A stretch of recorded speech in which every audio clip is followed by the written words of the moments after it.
2002 में परिवार के मुखिया की बेरहमी से हत्या कर दी जाती है।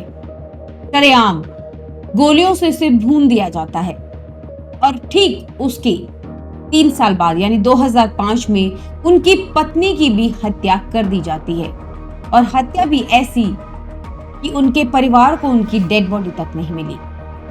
पुलिस के मुताबिक ये दोनों कत्ल कोई छोटी मोटी रकम के लिए नहीं बल्कि 100 करोड़ की प्रॉपर्टी के लिए कर दिए जाते हैं। तो आखिर कौन थे ये दोनों पति पत्नी जिनकी 100 करोड़ की प्रॉपर्टी के लिए हत्या कर दी जाती है, वो भी अपनों के ही द्वारा।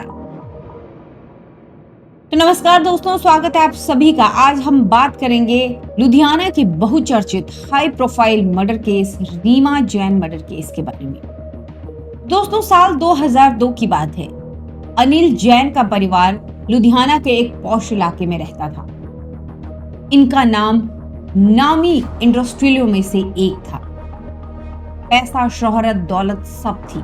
पड़ोसियों की माने तो जैन फैमिली बहुत ही खुशमिजाज और मिलनसार फैमिली थी।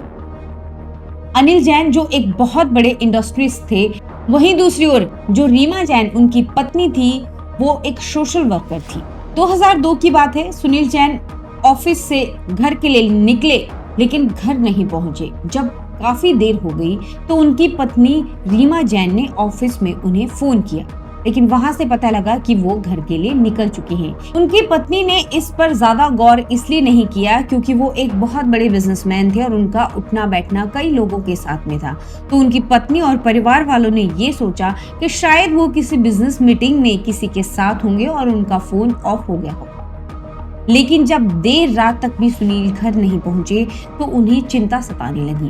अब सुनील जैन की पत्नी रीमा ने पुलिस को इन्फॉर्म किया और खुद भी सुनील को ढूंढने के लिए निकल पड़ी। घर से थोड़ी दूर ही निकली थी कि उन्हें एक चौराहे पर सुनील की गाड़ी खड़ी मिलती है। वो जल्दी से उस गाड़ी के पास पहुंचती हैं और जैसे ही अंदर देखती हैं तो वो उस दृश्य को देख के सन्न रह जाती हैं।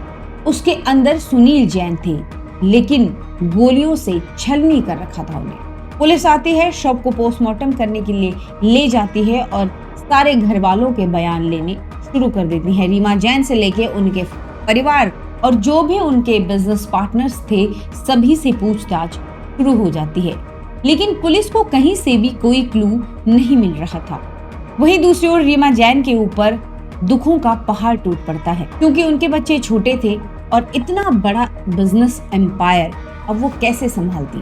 अब रीमा जैन ने डिसाइड किया कि वो खुद ही अपने पति का बिजनेस संभालेंगे। धीरे धीरे समय बीतता गया और साल 2005 आ गया।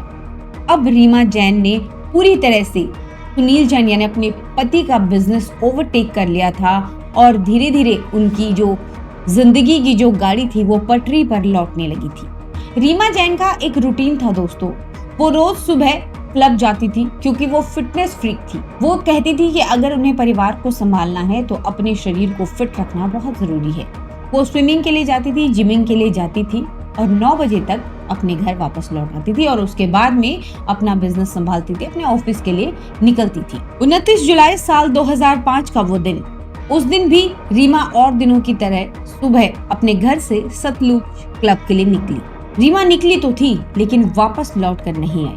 तो उनके बेटे भानु प्रताप जैन को चिंता होने लगी। उन्होंने अपनी माँ के फोन पर फोन किया लेकिन फोन स्विच ऑफ। उसके बाद वो सीधे सतलुज क्लब पहुंचे। वहां पे देखा तो उनकी माँ की गाड़ी नहीं थी। अब उन्होंने सतलुज क्लब के जो ओनर थे उनसे पूछा तो उन्होंने बताया कि उनकी माँ तो टाइम से ही निकल गई थी। भानु प्रताप जैन को लगा कि शायद हो सकता है कि उनकी जो माँ है वो सीधे ऑफिस चली गई हूँ। वो सीधे ऑफिस के लिए निकले तो वहां पता चला कि रीमा जैन आज ऑफिस में आई ही नहीं।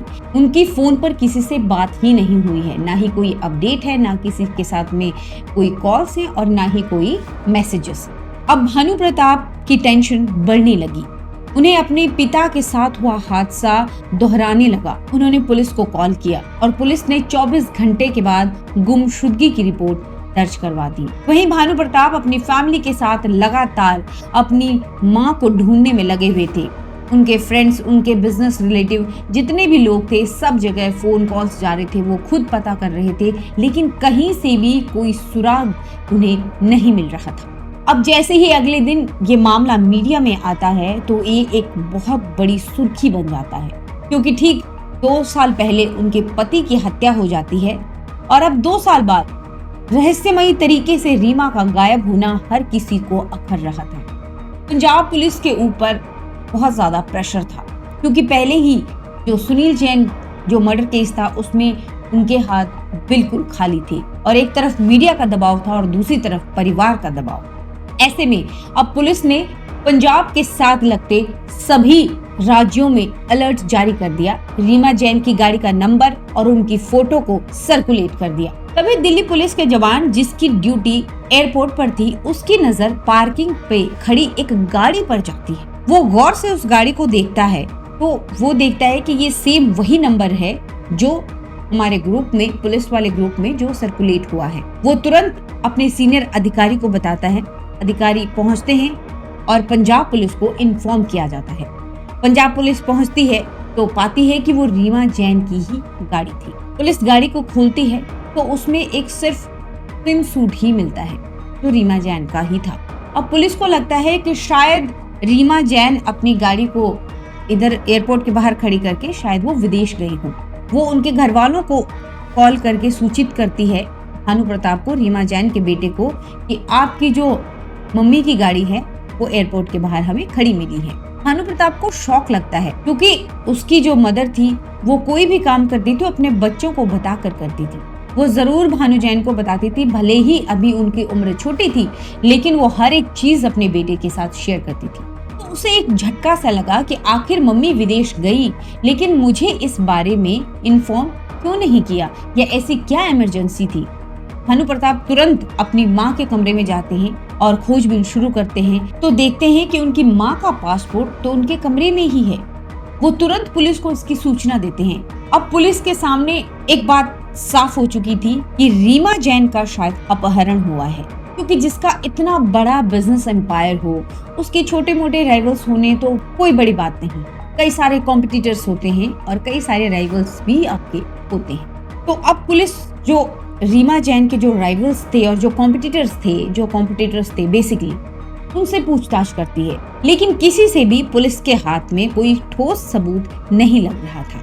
पुलिस अंधेरे में ही हाथ पैर चला रही थी। पुलिस के ऊपर बहुत प्रेशर था। पुलिस ने अपने सारे मुखबिरों को एक्टिव कर दिया और इसी कड़ी में पुलिस को अपने एक मुखबिर से पता चलता है कि पटियाला की जेल में एक गुंडा बंद है जिसका नाम है मक्खन सिंह, और उसने बताया है कि रीमा जैन को मारने के लिए 25 लाख की सुपारी मिली। अब जुलाई से नवंबर का महीना आ जाता है। लगभग 4 महीने बीतने के बाद पुलिस के हाथ में एक छोटा सा सुराग मिलता है और पुलिस को लगता है कि शायद अब वो अपराधी तक जरूर पहुंचेंगे।